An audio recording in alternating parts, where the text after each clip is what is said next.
Good morning, Service Alliance community. How y'all doing today? Brother Doug. Good morning, Zach. You well rested, my friend? Yeah, we fell back. So I'm doing good. Yeah. It's it was a weekend of nothing, so it feels very weird. Felt like nothing took forever, but it was good to just have nothing on the plate, I wish it was a weekend of nothing. I had a build on Saturday with the guys. Went from one sales rep to another sales rep to me and fought the insurance along the way. Finally got it built over the weekend. Customer was really happy, but it was one of those good jobs. It was like just easy, and Yep. you get the crew kind of rocking and rolling. And me and the crew boss and another guy went on a repair. I went to learn. Mm. It was his repair. I went to learn kind of like how to do it. So it's always fun to get to spend time with the team and kind of see different ways to do things. And crew did a great job. We come back, they're cleaning up, and it's like it's a good day. It's a good That reminds me of when I was a technician and had this great week where I used all my compressor relays, GE motherboards, lid switches on direct drives. I'm like, I'm gonna make $1 million a year. This job is cake.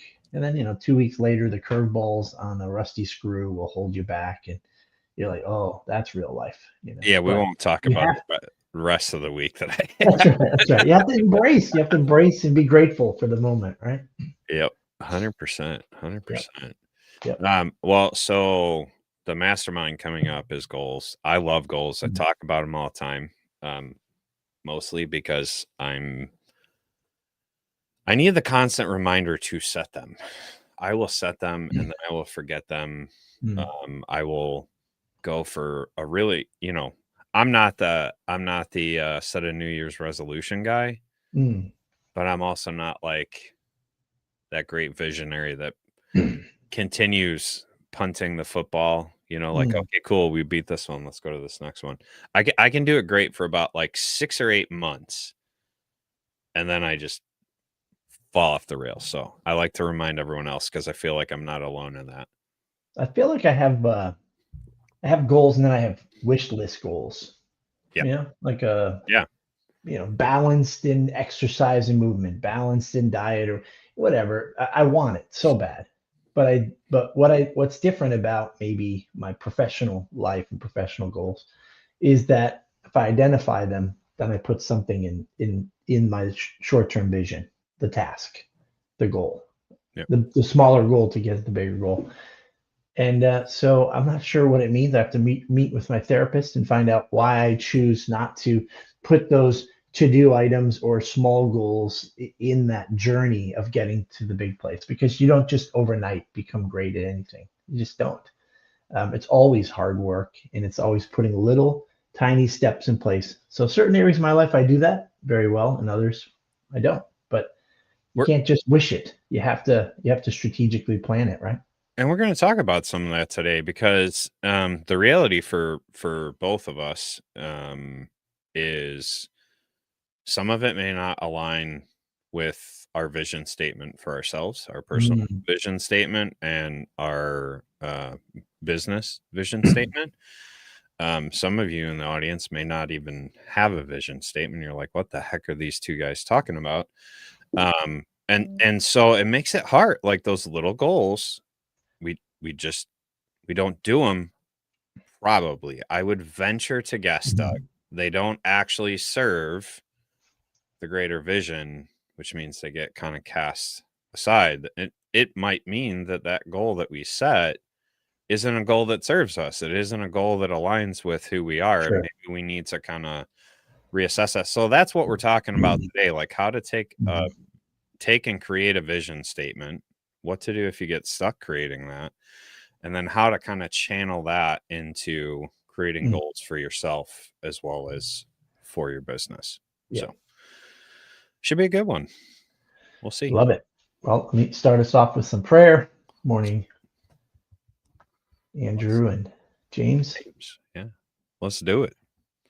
Lord God, we thank you so much for this day. We thank you for all the gifts and riches that you have for us. Lord, we ask for your help in focusing on those things that you have, before we were born, promised to each one of us.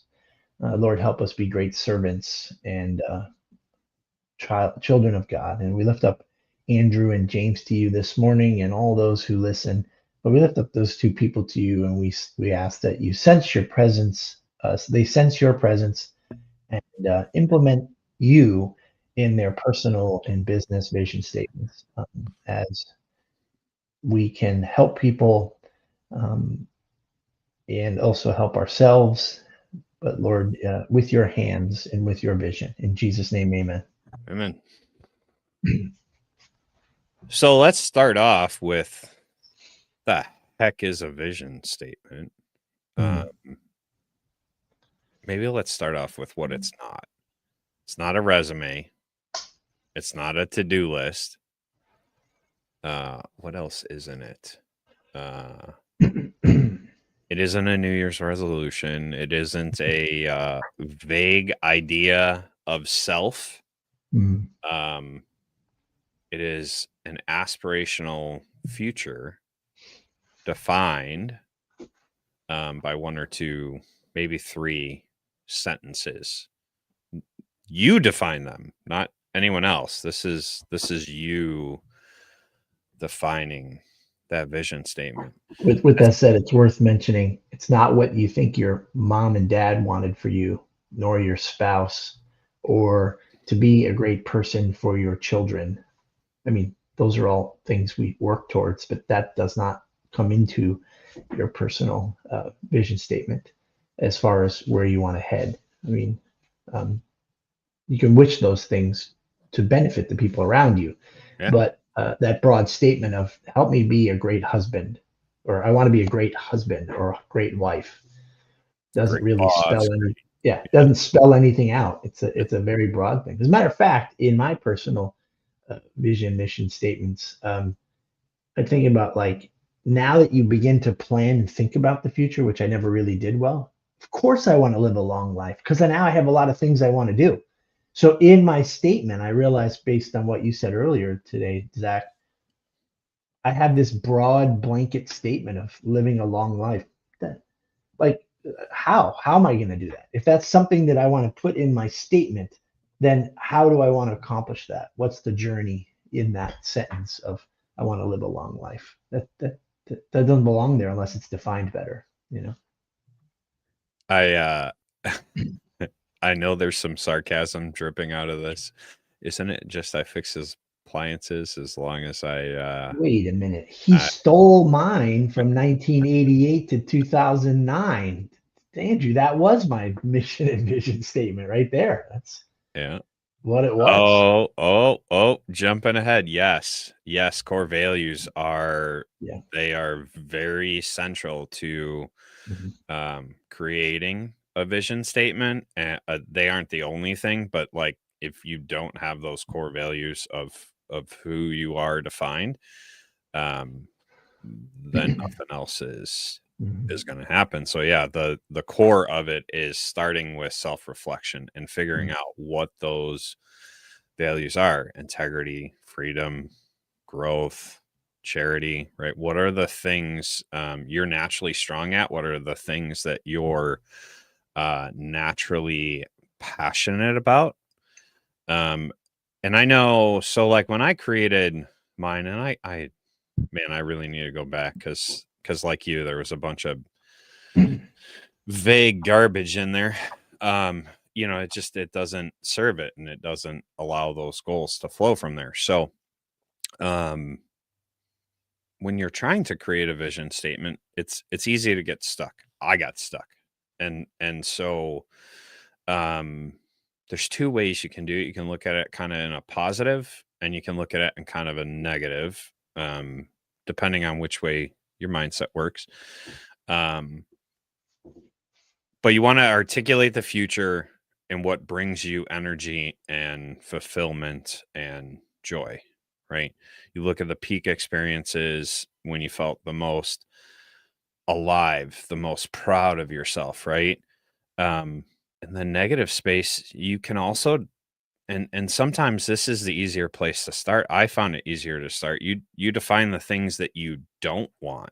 You define the Mm, things that you have as pain points, because it makes the alternative, it makes the positive, what you actually want your vision statement to be, mm, um, clearer.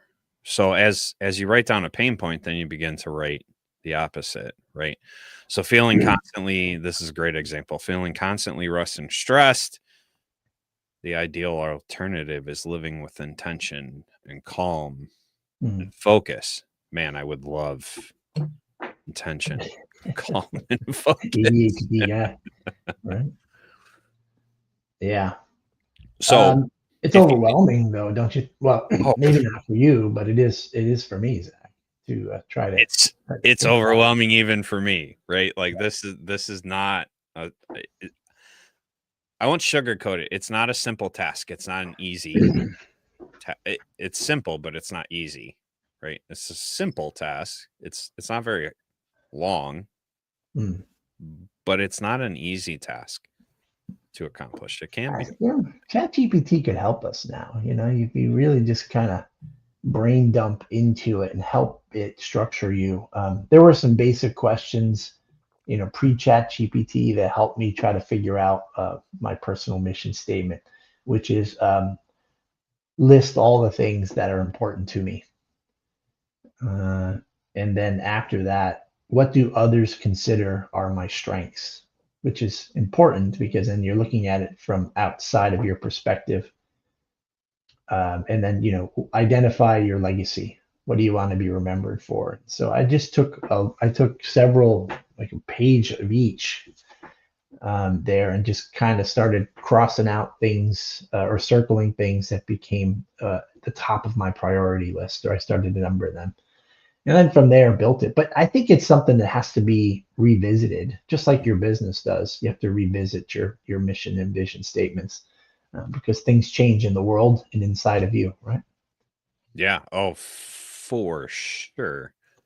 What are the other things, and like sometimes we forget about it. Like some of us don't even have hobbies. I know you shared in a previous episode. You're like, Mhm. what are hobbies? I have kids and a wife. Yeah, Like I don't have hobbies. right. Um, but sometimes those hobbies, it's that thing that you would be doing even if you didn't get paid for it that brings you so much joy. Mhm. Um, that may be a part of your core purpose. It's really Mhm. worth exploring. It's really worth kind of drilling down to. Um, I love one of the questions in a guide to kind of filling this out. What's one sentence you hope describes the impact you had on others? Mhm. That can kind of funnel you in the direction of That's right. what your core purpose, your main part of your vision statement, Mhm. um, is going to be. So after we kind of figure that out, like we imagine our life 10 years out, figuring out what's our career, our health, our relationship, our impact, we begin to write this down. And we write a draft. It doesn't have to be perfect the first time around. And heck, you might even revisit it in a year, because you might find that some of those goals and things you had in your vision, they don't align Right. with who you really are. Mhm. Um, and always use the present tense. Like it's a mindset thing, right? We are always talk about mindset, and so if you use it in the present, you are these things now. Mhm. It is much easier to become those things. You may not in reality be them, but in your mind, you are them, and you begin to bring it into the realm of real. Mhm. Um, yeah, it's definitely not for the faint of heart. Creating those vision statements.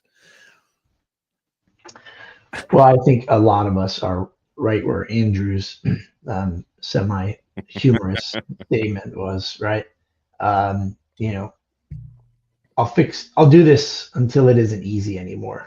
Oh Um, yeah, that one. yeah, that one. I mean, that's a reality for many of us. And we all have met those people who have great aspirations. And I'll tell you something, a significant percentage of the people that have I've met and they just go, hey, this is what I'm thinking about doing. Blah, blah, blah. And I'm like, whoa, that is so lofty. And then maybe, possibly, I'm prejudging these people to say, wow, wait till the world hits them. Hmm. You wait. And then, like I said, some of these percentages of people, they accomplish it, they exceed it, they pivot, but they're just moving at such a different speed than I was. And then quickly envy comes in there a little bit, So, Yeah. but we are only going to do this when we actually ponder it for a little bit. We pause and we stop thinking about the stuff that happens every day. Take a drive, pull over somewhere, take a deep breath, turn the radio off, shut the phone down, and just ask yourself, what am I here for? Uh, what do I want to be known for? I'll tell you something. Thinking about what people might think about you helps you with that stupid fake humbleness Hmm. of, well, I think I'm pretty good at this. Well, I think I'm good at that. And so I interviewed like four people, none of them that would be on this podcast because it always would come with sarcasm and would just crash my little heart like Saul or something. But you just ask people that you respect and care about, what are those attributes that you think are strengths in me? You can build from there. Speaking of sarcasm, Yes, there it is. Well, Rob Jones just comes up like a sledgehammer. bug in the ground. No, jeez, I didn't even know he was still around. Hey, good morning, Rob. It's good to see you, buddy. So once you have a vision statement, then it kind of makes sense why we're Mhm. talking about a vision statement, because we want to turn vision into action. We don't just want to be a dreamer, just like living in the abstract. We want to actually take and turn that into action.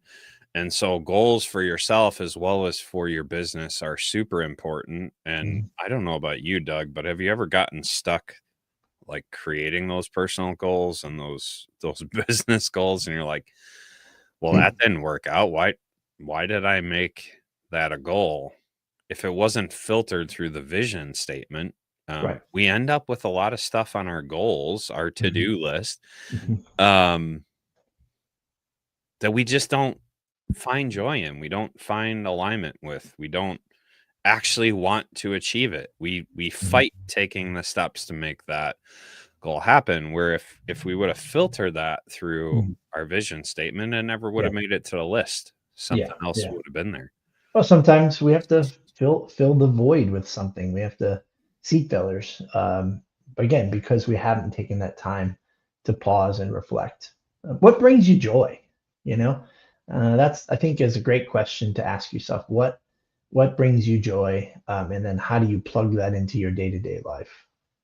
Yeah. Um, sometimes I was talking with a friend and they have a really big family and they just want to be there to enrich and encourage the aunts and the uncles and the cousins and the grandchildren and all that. So their goal became to become independently financially free, at before 58. And I was like, wow, that's a lofty goal. But we know what that person's trying to achieve. They want to be able to have the time and the ability to use their gifts to love people around them. So I love it.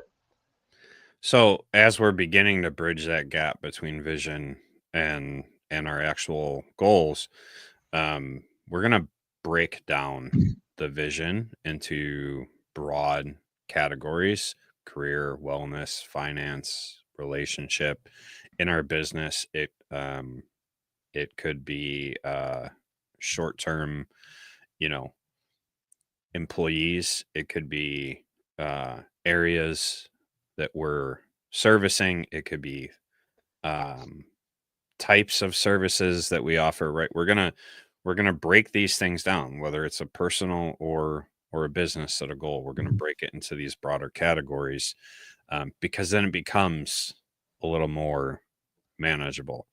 Then Mhm. we're gonna begin to create those long-term objectives, 3, 5, 10 years out. And I know you went through that um, in the Traction. methodology, traction that you guys are going through. So they're large, and then we bring them into the measurable. We break them down, and we're gonna put it into the SMART framework, right? Mhm. Specific, measurable, attainable. I just went blank on the R. Repeatable. Repeatable, and then Time. third time bound. Time. Goal set. Yeah. Yeah. And so once we've taken that and we've begun it, it becomes a little bit easier Mhm. to manage, because then we can move it into year goals and 6 months goals and quarter goals, weekly goals even. I mean, think about your business or your career, right? Mm, If personally, if you don't have a direction and some sort of vision of where you want to be 10 years from now, mhm. then your company or your career goals are going to probably struggle and flounder. So if Yep. you know where you want to be as a person 10 years from now, it will totally influence your business. And if you own a small business or a business, you are going to build the flavor. You're going to create and you're going to enhance the direction based on your own personal goal.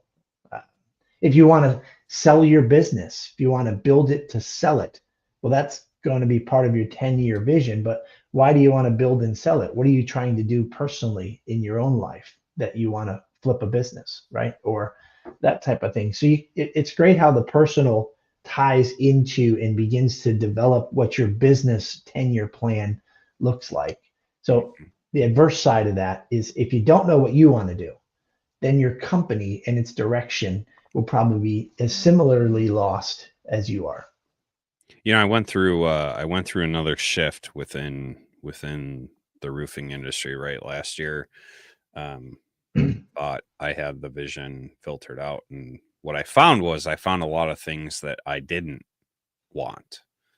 And so the goals that I set didn't serve me. They ended up burning me out, right? Selling $2 million of roofs and dealing with crabby homeowners all the time. It doesn't align with who I am. And as I made the shift this year, um, that same core, that same piece of the vision kept coming back, and that was leadership, right? I thrive in leading teams. I thrive in seeing other people succeed and helping to raise them up and sharpen their skill sets. And so as I'm with the crews and as I'm teaching the other sales guys like how to do inspections, as I'm leading, I'm coming alive and I'm finding joy and I'm finding that peace. And so you can see where the things that don't serve us, once we begin to figure out what that is, those energy drains, we will find those things that do That's awesome. You bring found your us. joy. You found your joy, Zach. Yeah. And Teaching and coaching. it may not stay in roofing, right? Of course not. It's that It doesn't have to, right? leadership piece. Now that I understand that leadership is core Mm. to who I am and core to my vision, it makes it easier to set that vision statement, and it makes it easier to set goals Mm. that align with that person that I am, that person that I want to be in the future. And That I think, that that biblical image of a mustard seed, right? Being really tiny. It's all you need is something that tiny. Zach, I'm just shooting from the hip here, but when we first started hanging out, you were still at Gordon's. We were in our mastermind together, and I did not think that you at that time, especially, enjoyed having employees, hmm, nor difficult customers. hmm, I just thought it was eating you up, it was burning you out. So it's interesting that but something happened where you must identify this is where I get passionate at, and maybe you weren't putting the energy, the time, or you weren't good at it then. I don't know. You Maybe a started. little bit I of mean, both. those books behind you, and this journey that we've been together, I feel like this is where you have been exploring mindset and coaching.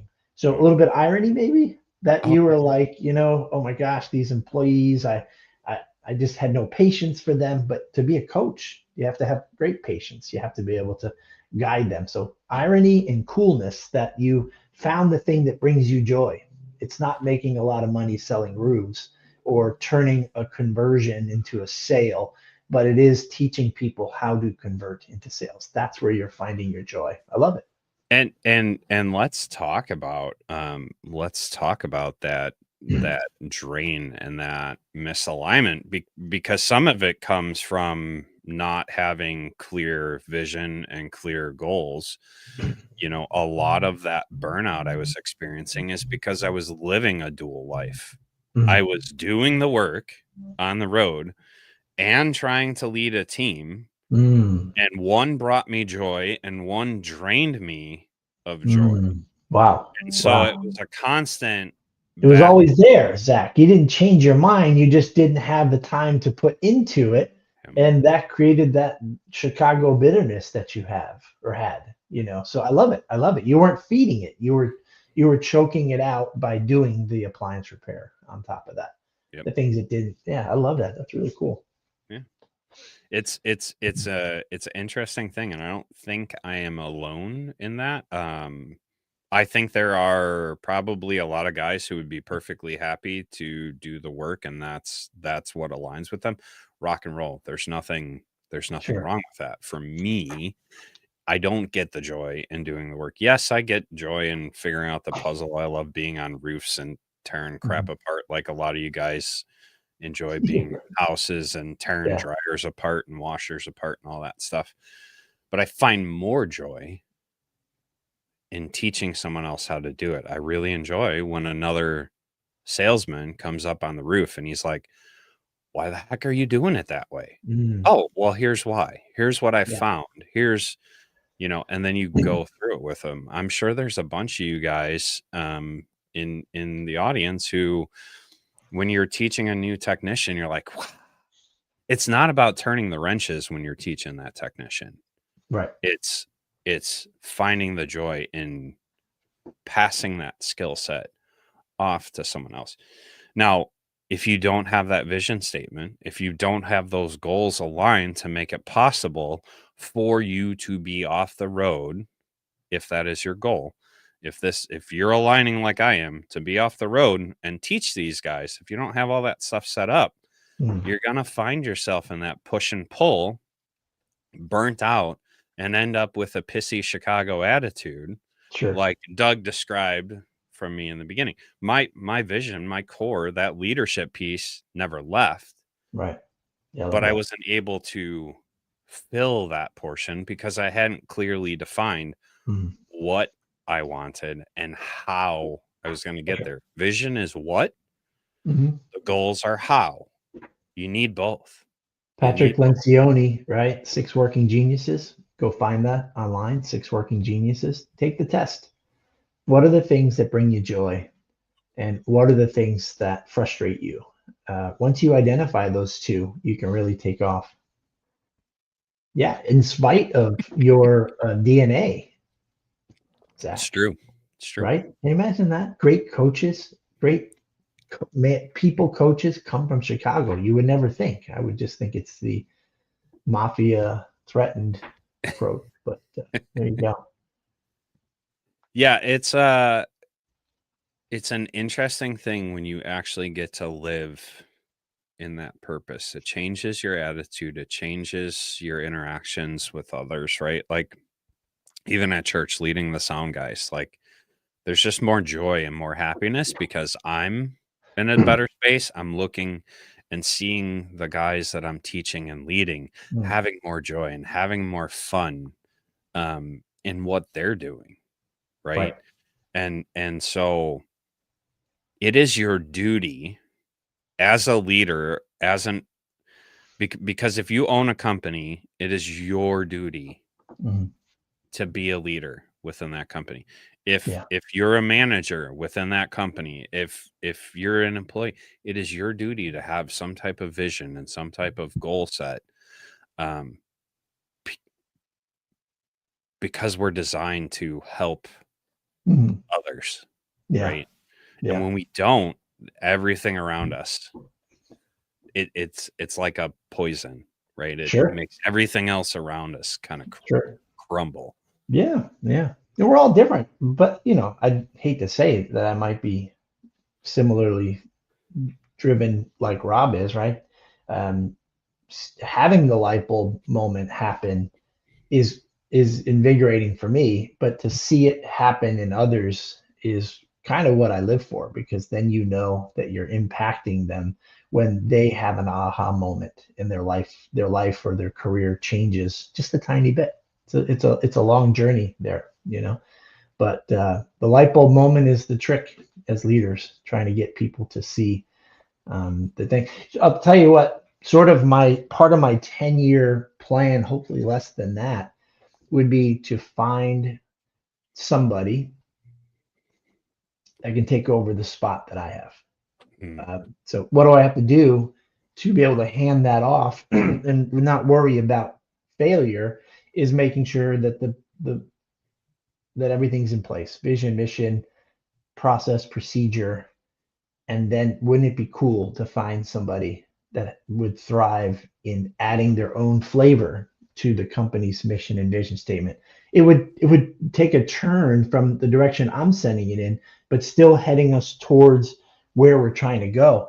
For me, that would be exciting to mm, hand the reins over and see that variation of change, because it wouldn't have come from me and it comes from someone else. It's almost like handing that legacy on just and seeing how their take would be on it. So that's a goal for me, is to find my replacement so that someone else can do what I do, right? And then of course you've got to be prepared, right, Dr. Dan, for what do you want to do after that? mm, And sometimes that can be overwhelming to say, hey, in the next 10 years, this is what I want to do. I want to sell my business for this amount of money.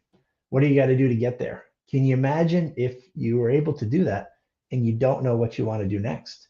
There's a little bit of fear of accomplishing that major goal of, maybe, as mm. an example, selling your business. So you have to always continue to be thinking about what's next for you, and it's overwhelming. So Dr. Dan says my biggest problem is figuring out what the goals are and how to achieve them. That is yeah, that's, to me, that was something that I got stuck on. But it's going to be really like, what do you have to do in the next 3 months? um Well, so I go back to the premise that I laid out at the beginning of the episode. Did you have a vision statement? And to you, Dr. Dan, do you have a vision statement when you began to set goals? Right.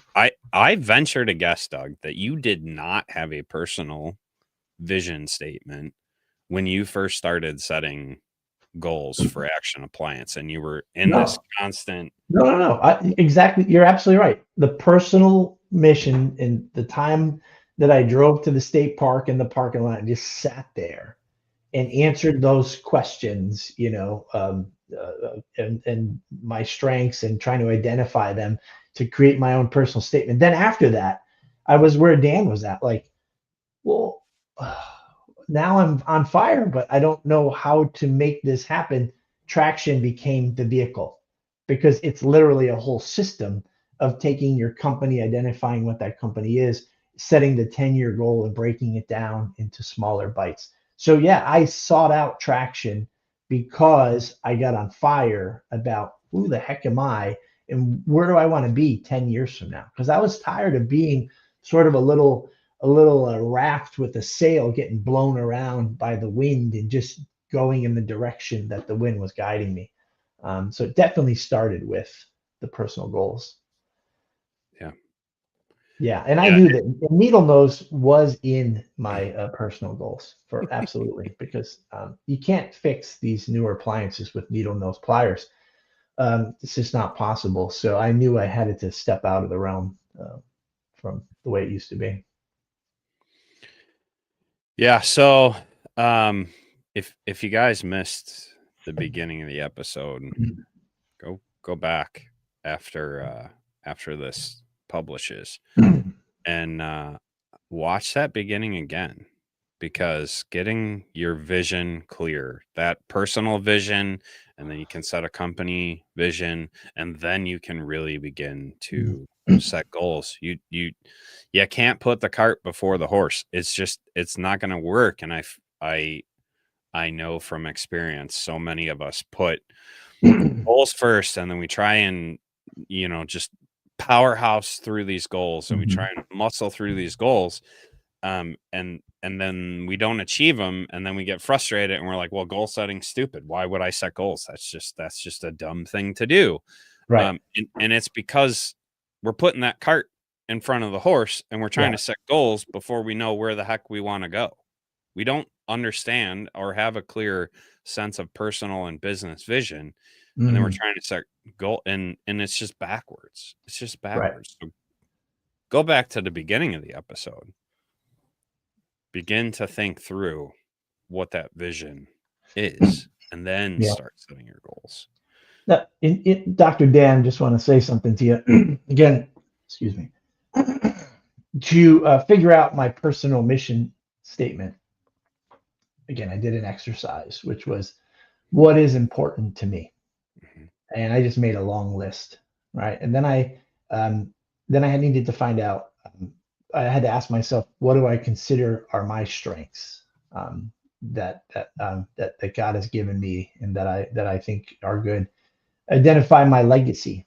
That's that forward thinking. What would that look like with who I am and what my strengths are, and then ask others to share what they see in me. So, Dr. Dan, I just want to say, I know you a little bit. We've gotten to hang out in different situations and even see each other face to face at ASTIs and things like that. Dan, you are an incredibly loyal person. You're gifted technically, and you also are a great teacher and leader. And so loyalty, humbleness, teacher, leader, mentor, those are the attributes that I see in you, my friend, that for sure are great in your business. But I bet you could be in a space where Zach was a few years ago, of you're trying to do those things, but you don't have time to do those things because you're doing stuff that you don't like. So I encourage you to decide, who are you? What are you all about, Dan? And what are your strengths? And take mine into account. Ask your wife and your friends and the people in your mastermind, what are your strengths, and list them all. But Dan, you're an amazing guy, and those are the attributes that I want to pass on to you. Love it. Well, on the 16th, we're gonna be talking about goals to succeed with, and I'm gonna tell you, this vision casting is going to be a big part of it, because it is pointless to set goals unless you know where you want to head to. You need the compass before you can begin stepping through the journey. So join us if you're an all access member, or if you're not, go ahead and join servicealliancegroup.com. We do these monthly masterminds, and like I said, on the 16th, I will be leading one on some goal setting, and we're going to start with some vision casting. So hopefully this episode got the wheels spinning for some of you, and you can begin to gain some traction in setting a vision, setting goals for yourself and for your company. So that's it. That's what we got, guys. Have a great week. Get out there, take care of your customers, and we'll see you next time on the Morning Grind. Bye, guys. Thanks for tuning in to the Morning Grind podcast by Service Alliance Group. Subscribe to our channel and make sure you visit our website at servicealliancegroup.com for appliance repair business resources.